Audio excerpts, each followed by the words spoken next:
नमस्कार, एक बार फिर से स्वागत है आप सभी का इंडिया न्यूज़ बिजनेस के खास शो लर्निंग में, जहाँ पे हम अलग अलग टॉपिक्स लेके आते हैं जो अपनी डेली लाइफ में सुनते हैं, लेकिन वो चीज़ें समझ में थोड़ी कम आती है। उन चीज़ों को हम जानते हैं, उनका असल में मतलब क्या होता है, उन चीज़ों का आपकी जेब में क्या असर पड़ता है।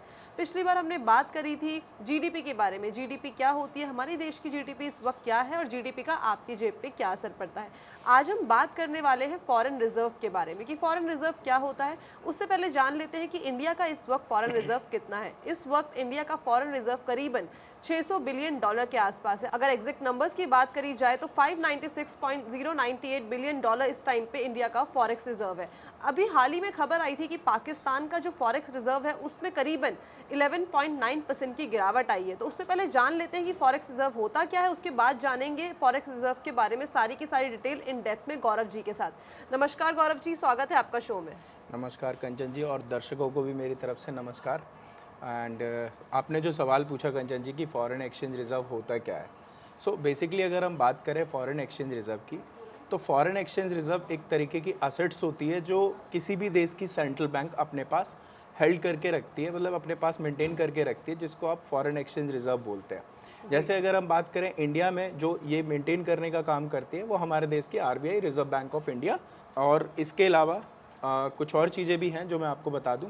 जैसे फॉरेन एक्सचेंज रिजर्व को जो जनरली मेंटेन करा जाता है वो यूएस डॉलर की टर्म में मेंटेन करा जाता है।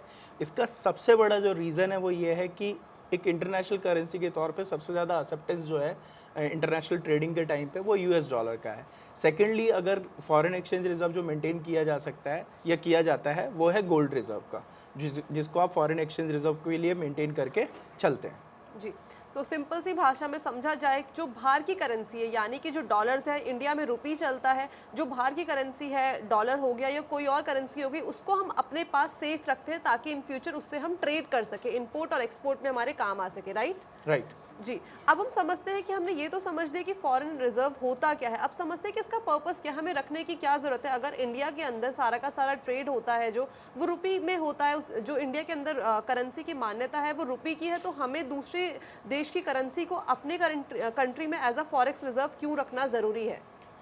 इसका कुछ हद तक आपके सवालों में ही जवाब छुपा हुआ है कंचन जी। जैसे कि आपने बोला कि हमें ट्रेडिंग करनी होती है। अब देखिए बहुत साधारण शब्दों में समझते हैं। मान लेते हैं आप किसी दूसरी कंट्री में, यूएस में हैं और मैं इंडिया में हूँ। आप यूएस से मटेरियल एक्सपोर्ट करते हैं और मैं इंडिया से आपसे ही वो चीज़ें जो इंपोर्ट करने का काम करता हूँ। तो जब मैं आपसे वो चीज़ें इंपोर्ट करूँगा जिन चीज़ों में आप डील कर रहे हैं, तो बट ऑब्वियस है कि आप रुपीज़ की टर्म में तो करेंसी लेंगे नहीं, क्योंकि आप यूएस में, और यूएस में रुपी नहीं चलता है। तो आप किस करेंसी की फॉर्म में लेंगे? आप यूएस डॉलर की फॉर्म में आपको करेंसी चाहिए होगी, और मेरे पास तो देने के लिए इंडियन करेंसी है। तो वहाँ पे जो फॉरेन एक्सचेंज रिजर्व है उसका यूटिलाइजेशन होगा। यहाँ से जब मैं पेमेंट आपको करूँगा वो मैं रुपी की फॉर्म में करूँगा, बट क्योंकि हमारे पास, हमारी गवर्नमेंट के पास, आरबीआई के पास फॉरेन एक्सचेंज रिजर्व है, तो वो आपके पास जो जाएगी पेमेंट वो यूएस डॉलर की फॉर्म में चली जाएगी। सो ये एक सबसे पहला रोल तो ये आपको बड़े आसानी से समझ में आ गया होगा कि जब हम इंटरनेशनल ट्रेडिंग करते हैं तो उसमें बहुत बड़ा रोल होता है हमारे फॉरेन एक्सचेंज रिजर्व का, जहाँ पे हमें पेमेंट करने के लिए बहुत हद तक पॉसिबिलिटीज़ हो जाती हैं उसी करेंसी की फॉर्म में करने के लिए जिस देश से हम ट्रेडिंग करने का काम कर रहे होते हैं। ये पहली चीज़ हो गई। और अगर आप बहुत सिंपल आसान शब्दों में समझें तो अभी जैसे जब हमने डिस्कशन करना स्टार्ट किया था तो आपने बताया था कंचन जी कि पाकिस्तान की इकोनॉमी में भी फॉरेन एक्सचेंज रिजर्व डिक्लाइन हुआ है। तो उससे पाकिस्तान को क्या फ़र्क पड़ना चाहिए? तो एक बेसिक सी चीज़ है कि जब हमारे पास फॉरेन एक्सचेंज रिजर्व कम है, दैट मीन्स हम फॉरेन करेंसी से कि हमारे पास फॉरेन करेंसी का रिजर्व कम हो गया। और जब हमारे पास फॉरेन करेंसी का रिजर्व कम हो गया, दैट मीन्स हम विदेश से जो चीज़ें इंपोर्ट करना चाहेंगे वो इंपोर्ट हम कम कर पाएंगे, यानी कि इंपोर्ट करने वाली हमारी परचेजिंग पावर जो होगी वो कम हो जाएगी।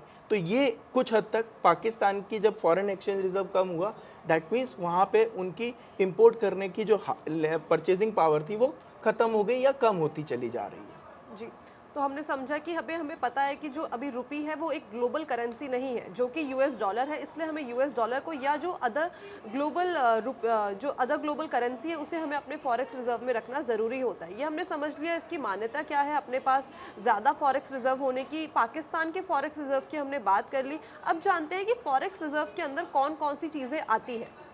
अगर हम फॉरेन एक्सचेंज रिजर्व की हम बात करें तो इसमें बहुत सारे टर्म्स हैं, बट मैं बेसिकली आपको दो टर्म्स में आपको एक्सप्लेन करना चाहूँगा।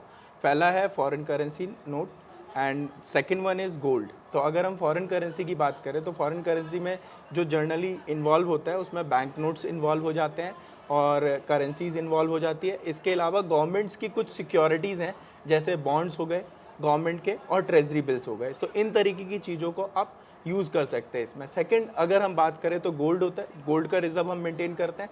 अगर हम बात करें कि गोल्ड का रिजर्व की टर्म में हम बात करें तो रशिया एक ऐसी कंट्री है जो फॉरेन करेंसी से ज़्यादा गोल्ड का रिजर्व मेंटेन करना प्रेफर करती है। प्रेजेंटली अगर हम इंडिया की बात करें तो इंडिया में जैसे आपने डाटा बताया था कंचन जी, डेटा बताया था 596 बिलियन डॉलर 98 बिलियन डॉलर्स का है राइट now। राइट। तो जो कि उसमें इसमें मैं एक और ऐड ऑन करना चाहूंगी, लास्ट वीक के अकॉर्डिंगली 2.3 बिलियन डॉलर का इसमें हमें अपटिक देखने को मिला है। जो लास्ट वीक डेटा था उसमें 2.3 बिलियन डॉलर का हमें एक हायर दिखा है इस बार का डेटा। तो उसी में से अगर हम बात करें जो अमाउंट आपने बोला है उसमें गोल्ड रिजर्व जो है वो अराउंड 45.09 बिलियन डॉलर के आसपास का है।